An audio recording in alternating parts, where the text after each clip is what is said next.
नमस्कार दोस्तों, आप सभी का हार्दिक स्वागत है। मैं हूं हरीश और हम लोग एक नई पॉडकास्ट में आप सभी का स्वागत करते हैं।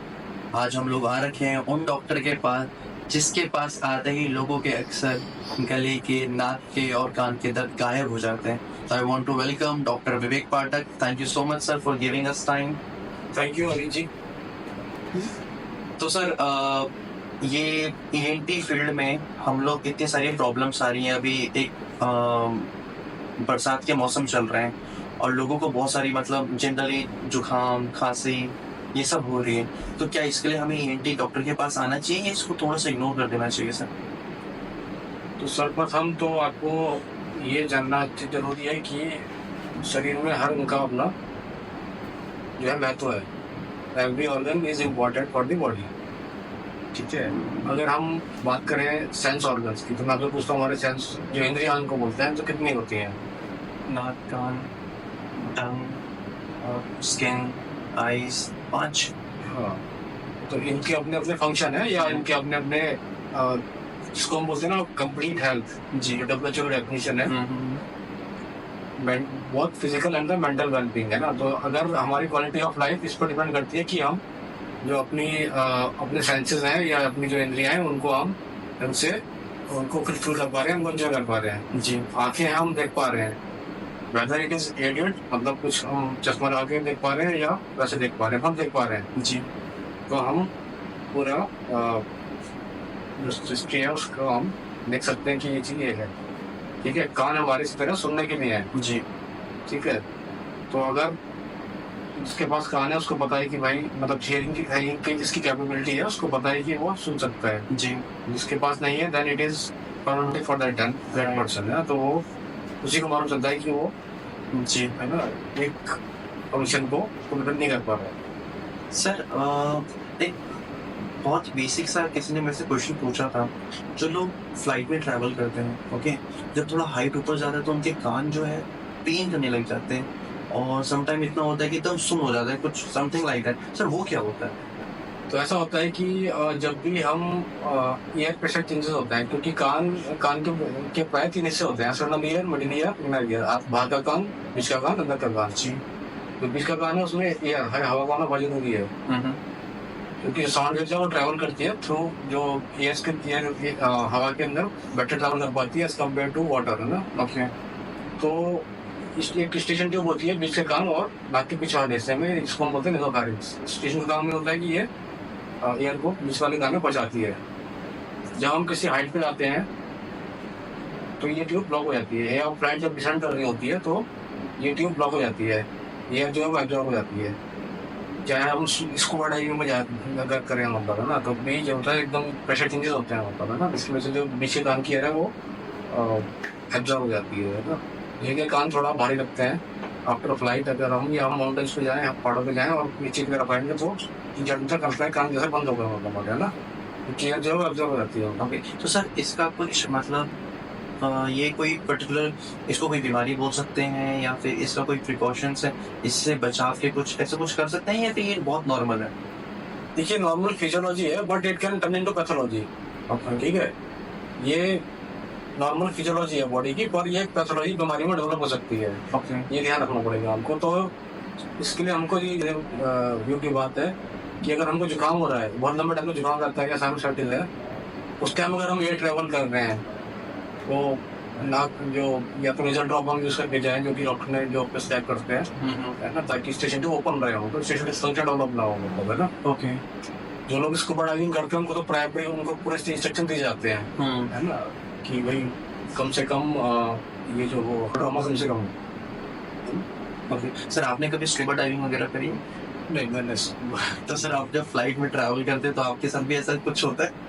नहीं, सबके साथ होता है। अच्छा, इट्स वेरी नॉर्मल। हाँ, मैं बोल रहा हूँ it will happen with everyone, है ना। बस किसी में ये लंबे टाइम चल जाएगा, उसमें पैथोलॉजी में डेवलप हो जाएगा। अच्छा, इसको हम बोलते हैं स्टेशन ट्यूब डिस्फंक्शन। कभी पानी पड़ते ही पानी भरना चालू हो जाता है, जिसको हम बोलते हैं रेडियोमेटिक। Okay, right. सर एक चूंकि हम लोग इंडिया में रहते हैं और हमारे में एक नानी माँ के नुस्खे बहुत फेमस है, तो मतलब आंखों में काजल लगाना, कानों में तेल डालना, रुई डालना, वो क्या है सर? ये एक मिथ की तरह लेते हैं या कि उनका कुछ बेनिफिट्स भी है, मतलब टंग में भी मतलब तेल लगा देना, is that like really relevant, और वो बस ऐसे नुस्खे ही है? देखिए हमको ना साइंटिफिक उस पर जाना चाहिए। कान में तेल डालने का कोई औचित्य नहीं है, पहली बात है ना। ओके कान में अगर हम तेल डालते हैं तो फंगल इन्फेक्शन बढ़ाने की संभावना बहुत ज़्यादा बढ़ा देता है। ओके। आँख में अगर हम काजल लगाते हैं तो वो जो है ना वो केमिकल कंजक्टिवाइटिस कर सकता है। खैर मैं आंखों का विशेषज्ञ नहीं हूँ, पर प्राय ये चीज़ है ना। तो हमको एक्सपर्ट की राय लेनी जरूरी है।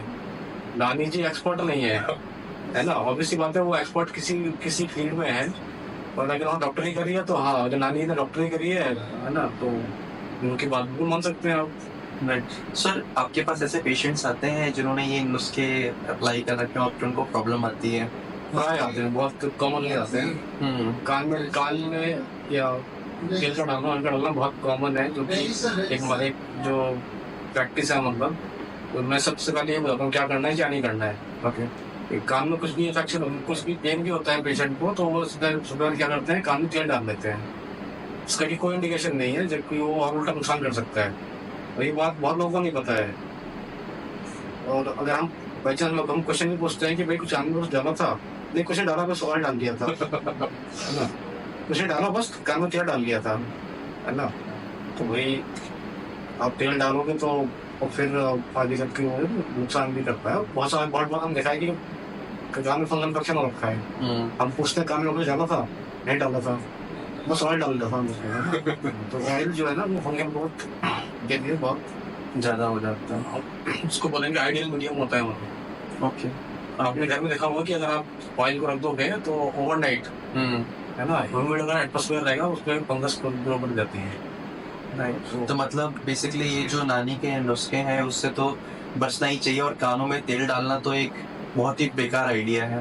Is that right sir? नहीं, मैं ये अगर लूँगा, नानी जब नुस्खे दे रही है थोड़ा सा आप रिसर्च कर लें, अगर लगता है तो उसको अपनाएं, और नहीं लगता है तो उनको नानी पहले आप अपने को अप्लाई कर लीजिए, उसके बाद राइट सर। सर, चूंकि आज का जो वेदर चल रहा है, आपके कुछ ऐसे सजेशन है हम लोगों के लिए कि ये इस वेदर में किस तरीके से हम लोग थोड़ा सा अपने आप को सेफ एंड सिक्योर रखें? बिकॉज काफ़ी ज़्यादा जो है जुकाम, खांसी, बुखार ये एवरी डे हो रहा है, तो इसमें कुछ कर सकते हैं सर, मतलब कुछ प्रिकॉशंस लेने के लिए?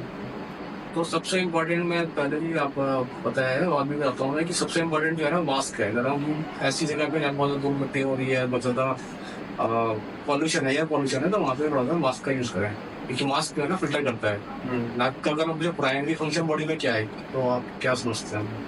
फिल्टर ही है सर। तो ये इनको फिल्टर करती है, और इन्फेक्शन सुगंध देना ये सेकेंडरी फंक्शन है। First function is filtration of the air, जो लोअर एयर को प्रोटेक्ट करने के लिए, फेफड़ों को प्रोटेक्ट करने के लिए नाक का काम एयर को फिल्टर करना है। ओके।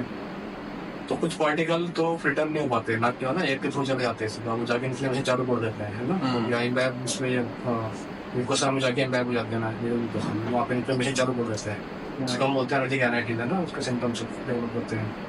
तो अगर हम मास्क यूज करेंगे तो ये थोड़ा ये फिल्टर होकर जाएगी नाक के अंदर होगी ना। ओके।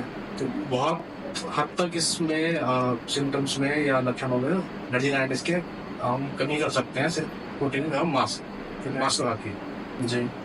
तो पेशेंट हमारे पर आते हैं हमारे पे कि इसका कुछ ट्रीटमेंट नहीं है क्या, ट्रीटमेंट नहीं है क्या, एलर्जिक एनाइटिस का बार हो जाता है। सबसे पहले हम बोलते हैं कि आप सबसे पहले चाहते हो कि हम 5वीं फील्ड में चले जाएं विदाउट गोइंग फर्स्ट स्टेप। तो फर्स्ट स्टेप वो ये है कि आपको मास्क का यूज करना है, उसके बाद फिर आपको मेडिकेशंस या थेरेपी का जाया जाता है। सर, एक नानी से जो ये नुस्खे थे उससे मेरा एक और छोटा सा क्वेश्चन था कि क्या ये जो नुस्खे लोग अप्लाई करते हैं और जिससे जो फंगल इन्फेक्शन होता है, क्या ये बात सर्जरी तक भी पहुंच जाती है? पहुंच सकती है, पहुंच जाती भी है, ठीक है। और दूसरी बात है कि आप ये कुछ भी चीज़ अगर आप बॉडी में डाल रहे हैं, मतलब या कुछ लगा रहे हैं बॉडी के अंदर में, आपको मुझे लगता है कि बहुत सोच समझ के उसको यूज करना चाहिए, है ना। तो सर, अब जैसे कि आपने बताया कि हम लोग मास्क का यूज करें और उससे हम लोग प्रोटेक्ट कर सकते, मतलब प्रोटेक्ट हो सकते हैं, और इसके अलावा सर कुछ हम लोगों को कुछ डेली एक्टिविटी में हमें कुछ इन्वॉल्व मतलब बेटर करना, जिससे कि हमें इन सारी प्रॉब्लम ना हो या फिर सर्जरी तक ना जा पाए, सर ऐसा भी मतलब कुछ ऐसे सजेशन सर आपके? देखिए, चालू करें कान से, है ना। तो कान में शोर शराबे से बचें, ठीक है। कान अगर बह रहा है तो उसको लाइटली ना लें, कान से अगर डिस्चार्ज आ रहा है तो ये कभी कभी अनसेसियम जो उसको बोलते हैं, जो वो बीमारी हो सकती है जिसमें कि हड्डी का घनाव चालू हो जाता है। और कभी कभी रियली इन्फेक्शन जो है ना वो मुंह की जो चेहरे की जो नसल जो कि कान से होते हैं चेहरे को सप्लाई करती है उसको हल कर देती है, तो वो पेड़ा होना ये सब होना बढ़ जाती है। या कभी कभी इन्फेक्शन कहीं से भी आ सकता है, या चक्कर आने की संभावना बढ़ जाती है, जब जेड इसको हम बोलते हैं। तो इन सब कॉम्प्लिकेशन डेवलप होने की हमको ध्यान नहीं करना चाहिए। अगर हमारा कान बह रहा है तो तुरंत ध्यान डॉक्टर को एडवाइस करते हैं कि भाई आपको सर्जरी जाना है तो आपको सर्जरी जाना है। ठीक है, हम इसको डिले करेंगे तो फिर बीमारी को हम कॉम्प्लिकेशन की तरफ और 5 मिनट लेके चले जाते हैं। सर, जो आज के टाइम में लोग बहुत ज़्यादा ईयरफोन्स यूज़ कर रहे हैं और बहुत ओवर लाउड म्यूज़िक पे मतलब काम हम लोग यूज़ करते हैं म्यूज़िक जो भी आता है। इवन समटाइम्स ऐसा रहता है कि हम लोग क्लब में जाते हैं, वहाँ पे बहुत ओवर लाउड म्यूज़िक होता है। क्या इससे कुछ इफेक्ट पड़ता है हमारे ईयर्स को, या फिर मतलब ये नॉर्मल है ऐसा कुछ? तो इसको हम बोलते हैं acoustic trauma. Acoustic means sound है ना, साउंड अगर बहुत हाई डेसिबल का साउंड के अंदर में तो वो ट्रॉमा करेगी। जो सुनने की जो मेन ऑर्गन है उसको बोलते हैं कॉक्लिया। कॉक्लिया में सेल्स होते हैं, outer hair cell, inner hair cell, है ना। तो loud noise, loud sound trauma करती है इन हेयर सेल्स में। ठीक है, तो WHO का एक पूरा एक क्राइटेरिया है कि कितनी, अगर आप किसी ऐसी जगह पे काम कर रहे हैं जहाँ पे बहुत ज़्यादा लाउड साउंड है तो कितनी परमिसिबल डेसिबल साउंड आप वो हम एक्सपोज हो सकते हैं, मतलब, है ना। जहाँ तक संभव हो लाउड साउंड से बचें, मतलब। ठीक है, स्ट्रिक्टली नो। स्ट्रिक्टली मतलब जितना बच सकते हैं। मेरा कहने का मतलब ये है ना, अगर आप ऐसी जगह पे काम कर रहे हैं कि जहाँ पे लगातार लाउड साउंड प्रोड्यूस हो रही है तो वहाँ प्रोटेक्शन जरूर लेके रखें, मतलब, है ना। सर, ईयर वैक्स अगर जनरल है, मतलब मुझे लगता है कि हर किसी को प्रॉब्लम होती है ईयर वैक्स, तो इसको हम लोग क्लिनिकली ही क्लीन कर सकते हैं? क्योंकि लोग क्या करते हैं, उनको थोड़ा बहुत भी इचिंग होता है तो पेंसिल डालते हैं, मैट स्टिक डालते हैं, देयर आर अदर थिंग्स वो भी डालते हैं। तो ये क्लिनिकली क्लीन करवाएं या फिर आप क्या सजेशन रहता है कि घर पे भी क्लीन करवा सकते हैं? देखिए, थोड़ा सा वैक्स तो प्रोटेक्टिव होता है। बाहर का जो हमारा जो कान है क्योंकि ये स्किन का सिक्रीशन है, जब सिक्रेट होता है तो सेमी लिक्विड फॉर्म में सिक्रेट होता है। ओके। एटमॉस्फेरिक एयर के कांटेक्ट में आके ये सॉलिडिफाई होना चालू होता है, उसके बाद वो इम्पैक्टेड हो जाता है, तब दिक्कत आती है पेशेंट को, है ना। तो हल्का वैक्स तो जरूरी है। ठीक है। अब इसको अगर साफ करना है तो इसके लिए ड्रॉप्स आती हैं जो कि सेलुलोमेटिक ड्रॉप्स बोलते हैं उनको लोग, है ना। उसको ढीला करती हैं, सॉफ्टन करती हैं। उसके बाद में डॉक्टर को दिखाइए, वो आराम से सेफली इसको सक्शन आउट कर सकते हैं। Alright sir, thank you so much जुड़ने के लिए, इस पॉडकास्ट के लिए। काफ़ी बात हुई, अब तो हमारे कंटिन्यू सीरीज आ ही रहे हैं जिसमें हम लोग हेल्थ रिलेटेड काफ़ी सारी बात कर रहे हैं। ये जो पॉडकास्ट आ रहे हैं हमारे चैनल पे, इसके बहुत स्पेसिफिक कारण ये हैं कि आपको अगर कोई भी प्रॉब्लम आता है तो आप गूगल पे जाएं, सर्च करें और चीज़ों को अप्लाई करें। तो सबसे इम्पॉर्टेंट चीज़ ये है कि इन सब चीज़ों को सुनने के बाद आपको ये पता चलता होगा कि आप लोग कितनी बड़ी बड़ी मिस्टेक्स करते हैं जो आने वाले टाइम में आपको बहुत बड़ी परेशानियों का सामना करने को दे सकती है। तो अगर आपको कोई भी प्रॉब्लम आ रही है तो आप डेफिनेटली इन वीडियोस को देखिए। देखने के बाद किसी ना किसी डॉक्टर को दिखाइए। ये नानी के नुस्खे और ये अदर चीज़ें आपको कोई रिलीफ नहीं देंगी। Thank you so much sir for joining us. Thank you.